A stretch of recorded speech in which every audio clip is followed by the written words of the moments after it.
Sharon Foley, and we're here again today in the Calabasas Library with another taping of Author's Night. Our guests today, Katie and Micah Smith, and they wrote a marvelous children's book called Sweets the Witch and Her Sweet Switch. It has all the fun without all the sugar. So let me know, what is your background and what led you to writing a book? Well, I have and it's a great book, by the way. You. I've read it. Thank you. Not just for children. I always feel that a good book is enjoyable of any age. I enjoyed reading it. Thank you. Yeah, thank you. Okay. Well, besides being a mother, I was a nanny for about 20 years, and I did that while I was getting my degree in child development. So I love children. I love children's books. I've read thousands of children's books. I love reading them. I love writing them. Yeah, my background is I'm a parent with we have two children, and Katie held my hand through the whole child rearing process, and one of the major components was we always read children's books to our kids, and we still do. And how old are they now? Well, our daughter is 6 years old and our son is 11. We're not necessarily really reading anymore to our 11-year-old son, but our daughter still loves to have books read to her, I believe like 3 or 4 a night. Yep. Yeah.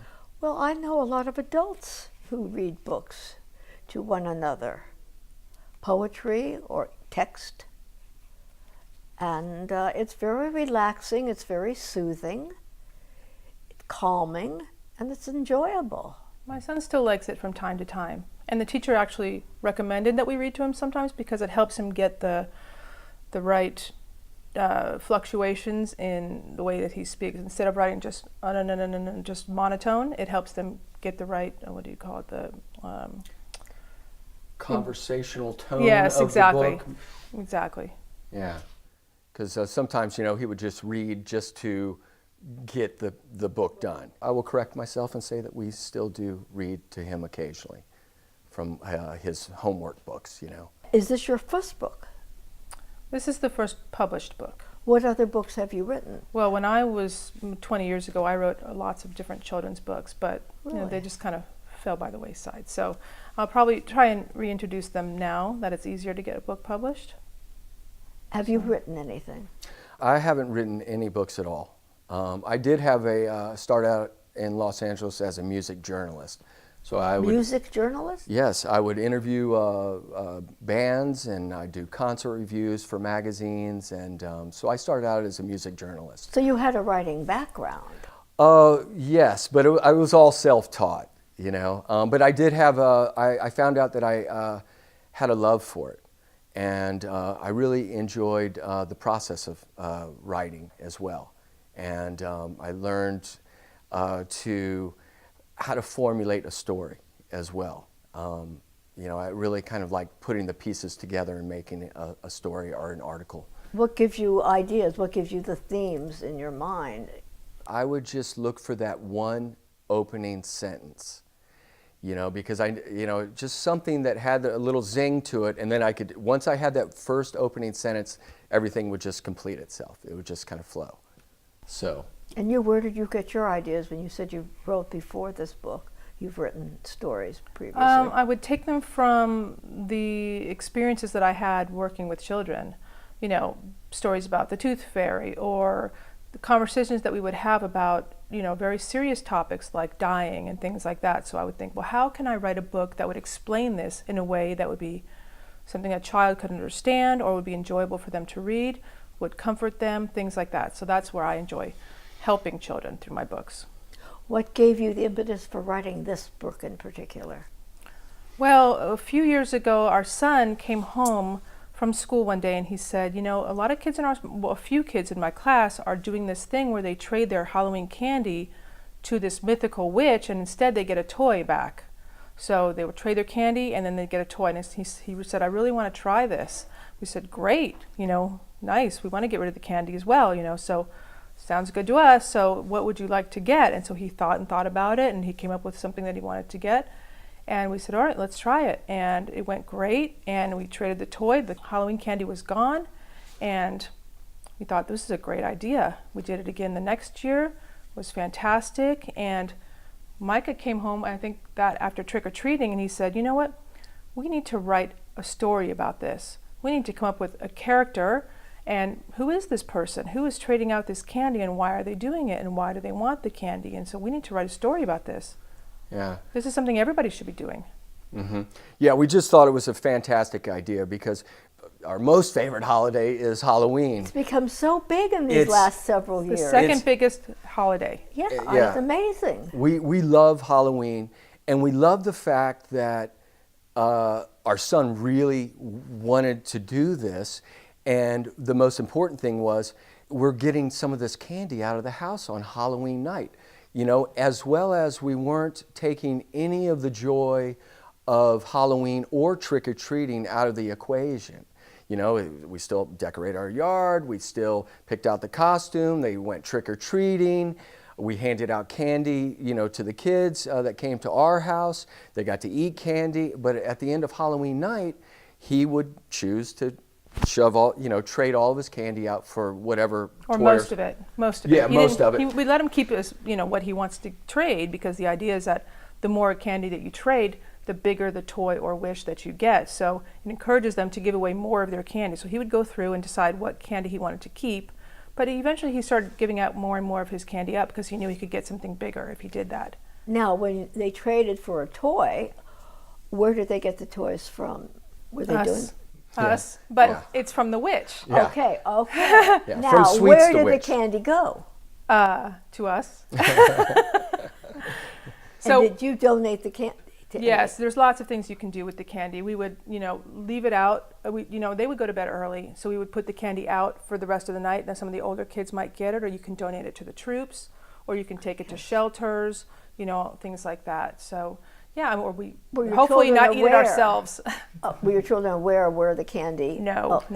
They think Sweets the Witch. And the whole idea behind the story is that she loves candy so much that on Halloween night, she makes this deal with them that she gets to take all their candy or whatever they want to trade, and she keeps it for herself because she's crazy about candy. That's why her name is Sweets, because her parents named her that. But she loves candy so much that she collects as much as she can on Halloween night, and it has to last her the whole year long until the next Halloween. So they think that it's going to her. They think there's a real witch. Absolutely. Absolutely. Yeah, that was one of the things, when I came home and I was like, you know what, this witch doesn't even have a name. Let's give her a name, and what's her background? What's her story?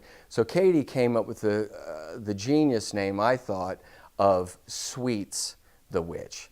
And so basically the idea is, most witches eat eye of newt stew and bat wings and whatnot, but Sweets the Witch did not like witch food. She preferred sweet things. So her parents eventually started calling her Sweets. So hence Sweets the Witch was born in our mind. And then we decided, what does she do on Halloween night when she trades out this candy? So Katie came up with the name, she does her Sweet Switch, which is Sweets the Witch, kind of pushed together is Sweets Switch. So she's switching out the sweets, and it's also the way, if you spell it as one word, it's Sweets Witch or Sweet Switch. So if it's drawn out as one word, you can make it two different ways. You can say it two different ways. Yes. Yeah, I thought it was really... I overlooked that. Yeah, I thought it was really amazing that she came up with that. And that was like the springboard for the whole story. Once we had her name as Sweets, and she does a Sweet Switch on Halloween, then Katie just basically wrote the story in about 3 days, I believe, right? Yeah, it was very fast. It was very fast. How was it working with each other? It was hell. Collaboration in a marriage is difficult enough without an artistic endeavor like this. He leaves it up to me because he knows that I'm the creative genius. That's obvious. In this team. Yes. Yeah. But because I'd written before and I love to write in rhyme, I just started writing and it just flowed really quickly for me. There was obviously revisions over time, small revisions over time that he helped me with. He said, that doesn't really sound right. What if you said it this way? But the beginning initial story came really quickly for me, as I think it does for writers of music or stories. When they have that motivation, it kind of comes quickly. You shouldn't have to force it, but the revisions did come a little bit at a time over the next year. So you chose to do it in rhyme rather than just a straight I did, because prose. those are the books I like to read to my child, for young children, which this book is kind of aimed towards I like younger the children. cadences of rhyme. I do too. It's more fun to read for me. And they remember rhymes. They remember it. Yeah, it's very easy for them. So it worked out great. Yeah, I liked writing it. It was fun for me. I think it's a little bit more difficult to write it in rhyme. It definitely is. Oh, I know. To find the perfect matching word for which it can And so the rhyme. challenge is fun, though. We work really well together, and it couldn't have come at a. I They know, all it, think. Yeah, it wasn't awful. All It was the guys fantastic. think they're so easy to work Yeah, with. yeah. Yeah, no, it was actually fantastic to write this with her and to actually do something together, and do something for our kids as well, and just had to have something that's kind of lasting. It's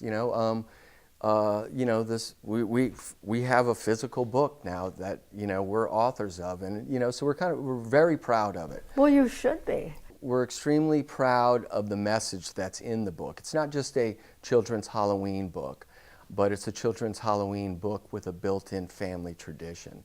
You said it had a message and a special reason for having been the motivation, the true motivation, and what it involved. Could you go into that a little more? What is the message you wanted to give, and then what was the message, the backstory, whatever, what drove you to all this? Well, our backstory was my wife Katie actually had a brain tumor, and we were battling with that, her illness, and just struggling with that at the same time that we invented Sweets to Witch.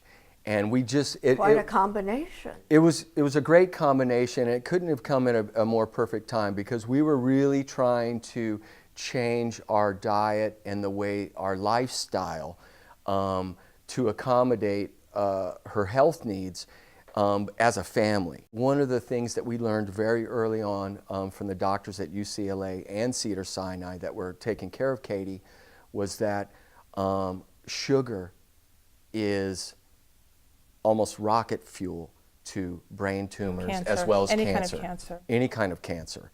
And so that was one of the first things that we tried to get out of our house was sugar.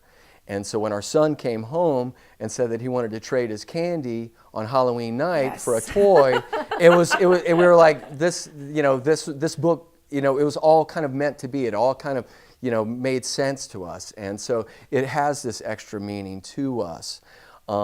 But the book actually has this built-in family tradition of, it's not, like I said, it's not just a Halloween children's book, but it has this message of this witch that loves candy, and the parents have this golden opportunity to start this family tradition for themselves of getting the candy out of the house on Halloween night. And it doesn't make the parents the bad guy. If you try and take away their candy or say you can't eat candy, then you become the bad guy. Right. Now it's become fun. It's become something they want to do. They ask to do. And you're teaching them, because in the book it talks about how her teeth fall out.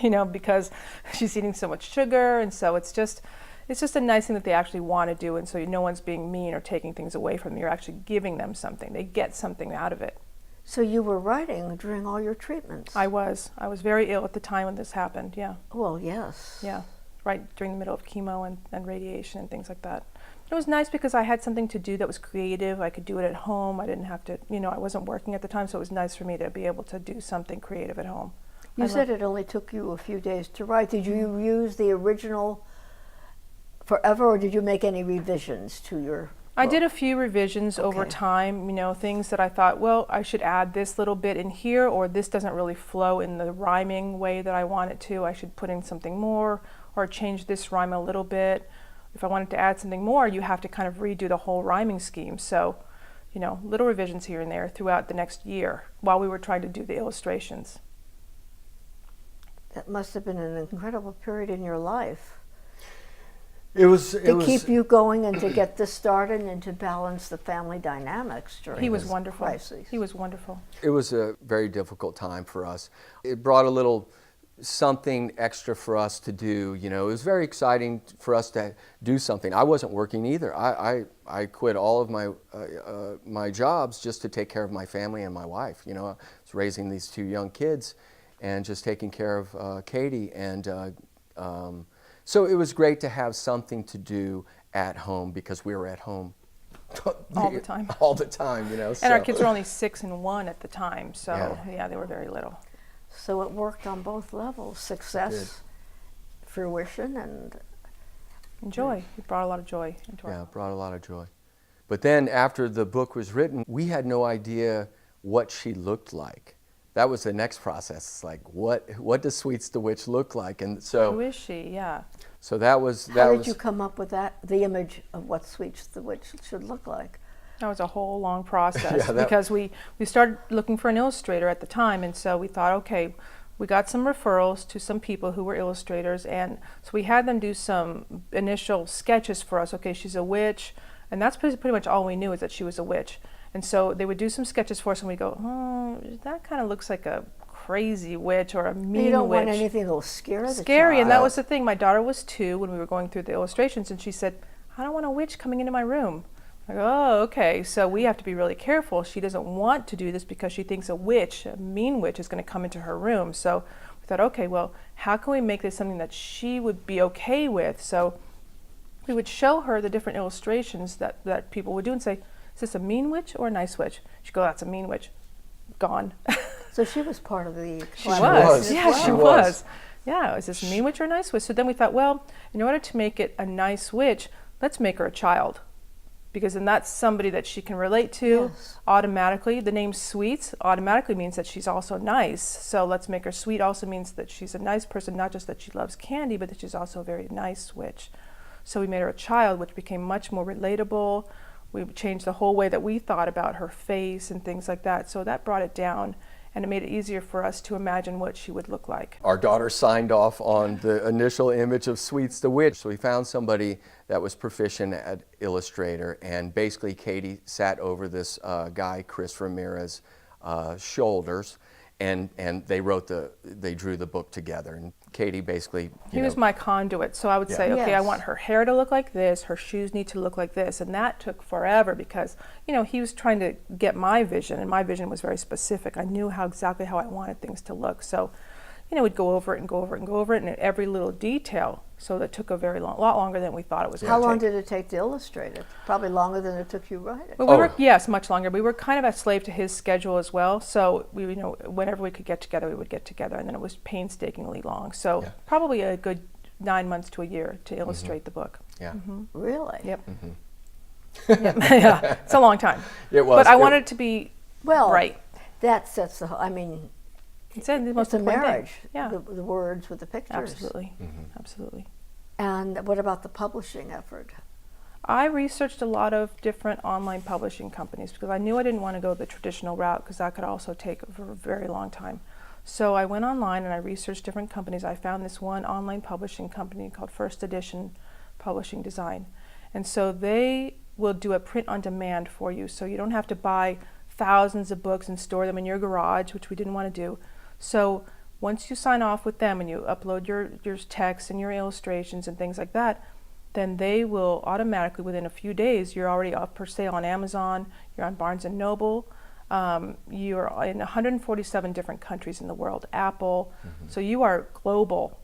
Your book is available in all these different countries. So it was pretty great. I loved the idea of that, and we were up for sale immediately. Our ebook, our print book, the hard copy and our soft copy book were up for sale immediately, which was great. My mind is automatically going to the fate of publishers now. Exactly right. I know I've seen bookstores going out Yeah. and libraries reinventing themselves as media centers and That's right. recreation facilities. And I wonder if publishers are having the same problem. Well, I think that, They must be. self-publishing used to have a kind of a negative connotation. If you were a self-publisher, nobody really wanted to have anything to do with you. Now, when you walk into even Barnes & Noble, you don't look to see who the publishing company is before you buy the book. No, you look don't. at the cover, maybe you read the back of it, or you go by word of mouth and you buy the book. You don't look and see, well, is this published by Bantam? No. I don't care. So No. that is in our favor. It's really big in our favor that nobody's looking at that. They just want to look if is the cover really nice, is the story really nice, things like that. So What age group did you target? this is about, the main age group would be from about 3 to 8. So young readers, picture books. So, but you know, my son's 11. He might not read the book, but he still enjoys the concept of it. So it does. Even 12-year-olds, 13-year-olds want to do the sweet switch, and they want to have that. You know, that tradition still stays with them, even though if they're not. Once they've read the book, they want to do it. They want to continue with it. How do you do the marketing? Do you get an agent to do the marketing? Do you get a PR person, or do you prefer doing it yourselves?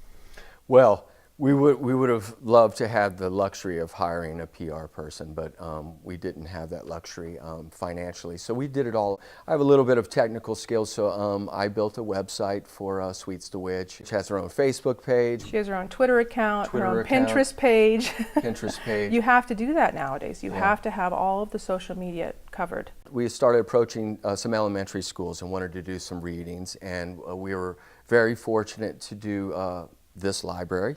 We had a booth at the Calabasas Pumpkin Festival, which was fantastic. Yeah, that was really fantastic. One of the first things that I decided to do was to make an audio book. Audio book? Yes, we have an audio book available at sweetstowitch.com, which was a complete joy to make. One of our friends is a wonderful voice actress and a fantastic singer. So she is the voice of Sweets to Witch. So there's a fantastic audio book available at sweetstowitch.com.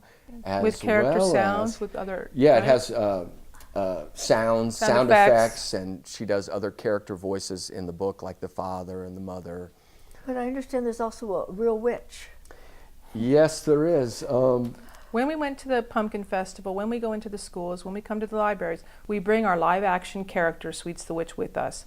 We had a costume made, this wonderful girl who looks just like her and is sweet and very comfortable with children, and just a wonderful actress comes in and is Sweets the Witch, and the kids just flock to her like crazy. They love her. She's so lovely and warm and sweet, and so to them it's Sweets the Witch. That's what it is. It's a big production. It's you don't huge, just yeah. come and read your book. Yeah, That's right. That's right. That's We right. prefer to have her with us because, and she will read the book as well, and she'll answer questions from the kids as if she's Sweets the Witch, which is great. The very first event that we brought her to was the Calabasas Pumpkin Festival, and she was out standing in front of our booth, and the kids were flocking to her. It was like there was a rock star was at the event. I mean, there was just droves of just kids just were around her. Moms were coming up to our booth, and they said, you know, we had heard about this this tradition of trading out the candy on Halloween with a witch, and our children said, I don't want to do it because I'm scared of a witch, but Right. that's my that's my child out there talking to your witch right now. I want to buy one of your books Yes. because Isn't that now she fabulous? wants to do it because, you know, so it was just this hidden element that we didn't, this aspect that we didn't, it was completely unexpected that, you know, we have this live It action. complements our whole Yeah. thing so well, and to have her there. And we have our singer who did the audio voiceover for the book. She also did some original Halloween songs for us. We have a I Sweets was the going Witch. to ask you if you had some, but I didn't want to embarrass you. We have a Sweets the Witch theme song, and it's incredible. Really? Yes, it's incredible, and it takes lyrics from the book, you know, phrases from the book, and turned them into lyrics. And it's a wonderful, catchy song. You can't get it out of your head. I'm so excited that it's finally here. I've been waiting for this moment all year. I'll cast a spell for the girls and the boys who want to trade their candy for toys. So do you want to do a sweet switch? I'm Sweets the Witch, and I'll trade your candy for a toy or surprise. It's such a sweet switch. I'm Sweets the Witch. Trade a little or a lot, yeah, you can decide. We just have this wonderful music video now. That was one of the things, like I said in the beginning of the conversation, we love Halloween and everything that goes along with it. I think our front yard is decorated, you know. One of the best in the neighborhood. One of the best in the neighborhood. And, you know, we're always playing Halloween music all October long. And so we wanted to also, you know, after the book, we were like, let's make a CD of original Halloween songs, since we have friends that are in the music business. Plus, And there's a huge void in that area. We don't think there's really much I can't Halloween think of music. any Halloween Exactly. song. Yeah. Exactly. Or any Halloween characters, Except the Great Pumpkin. which is what, 70 years old, and you don't even know what it looks like. So besides that, there's really a huge void in Halloween. You know, Christmas has so many different characters and songs and things like that, where Halloween doesn't have much at all, and it's the second biggest holiday. So let's take that and fill that void with a wonderful character, some amazing Halloween songs. So you're still working. I Oh, mean, yeah. it's still a work in progress. Absolutely. Oh yeah, Absolutely. Yeah, we have all these ideas that we want to continue to do. So the first year we had the theme song, and I made a music video that you can see on our website, sweetstowitch.com. And this year we made our second music video for the second song that we released. That one is called "You Can Be Anything on Halloween." Ghost and a coffin, Batman and Robin, apples are bobbing, there goes a goblin. Halloween, it must be Halloween. You can be anything on Halloween. Do you do birthday parties and special events and things like that? Because I see you've been to local military bases and you did the Officers' Wives Clubs. What do you do for them? What kind of presentations do you do? I was asked to go to a retirement and a military retirement community and be the guest speaker at Officers' Wives luncheon. And that was a fantastic experience, just because we've had so many parents come up to us, and they just love our book. But this was a chance to actually speak to an older generation. Technically, I was speaking to a room of grandmothers, you know, the officers' wives. And that was really fantastic. You know, it was a full multimedia experience. I brought our two music videos that we directed.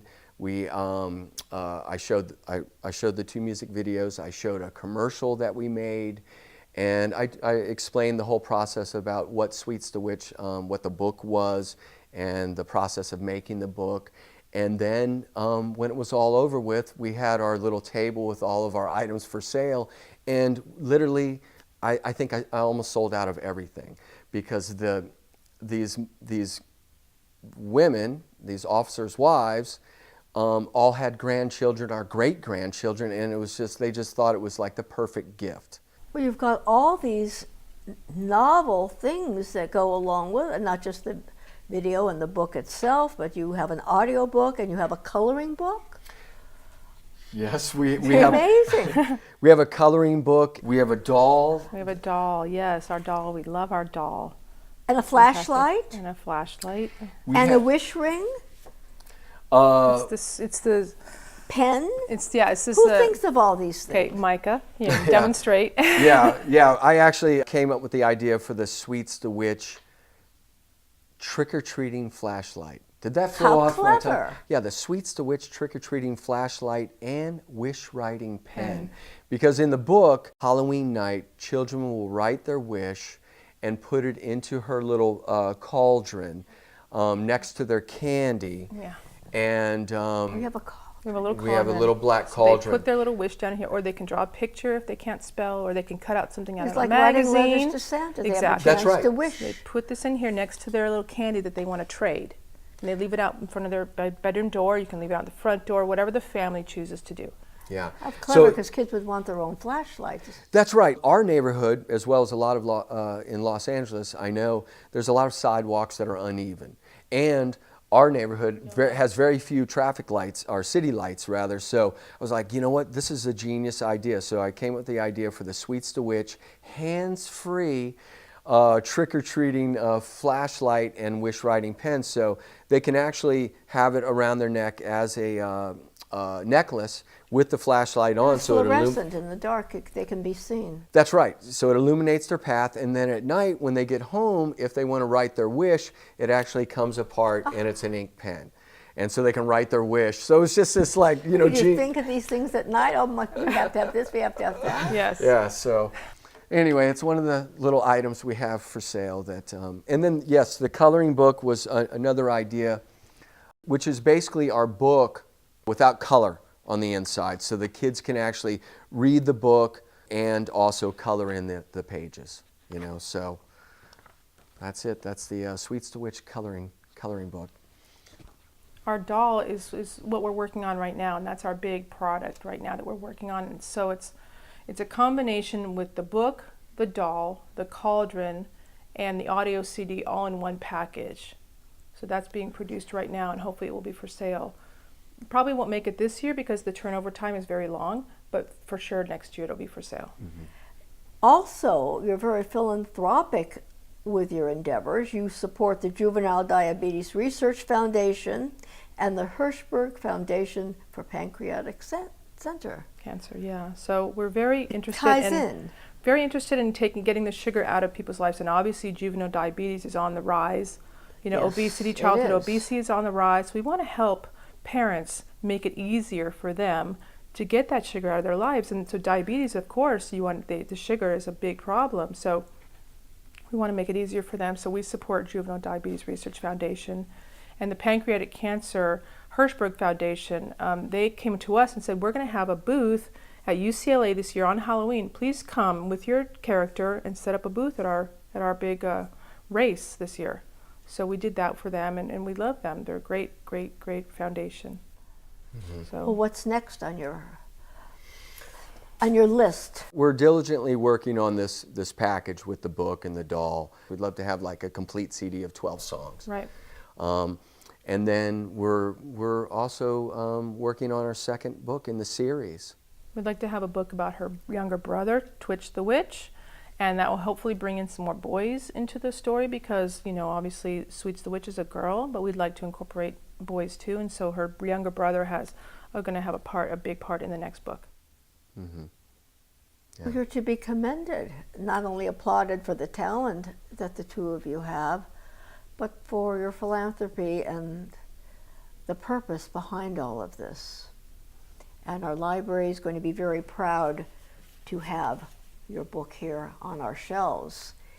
It's a phenomenal library. For those of you in our audience, I did a study on what the circulation is. I've got to get my glasses on for this one. There's over 76,000 items in total circulation, which includes books, magazines, videos, comics, and it's become a very social library, and we're so proud to have people like you contribute with your program and your skills and your generosity to be part of our program. And it's a very friendly place, and a place that children will go not only to get good books but to meet new people and meet new friends. As Groucho Marx has said as my closing line, I saw this at the New York Public Library on a book bag. Outside of a dog, a book is man's best friend. So thank you everyone for being our friends today and joining us at the Calabasas Library.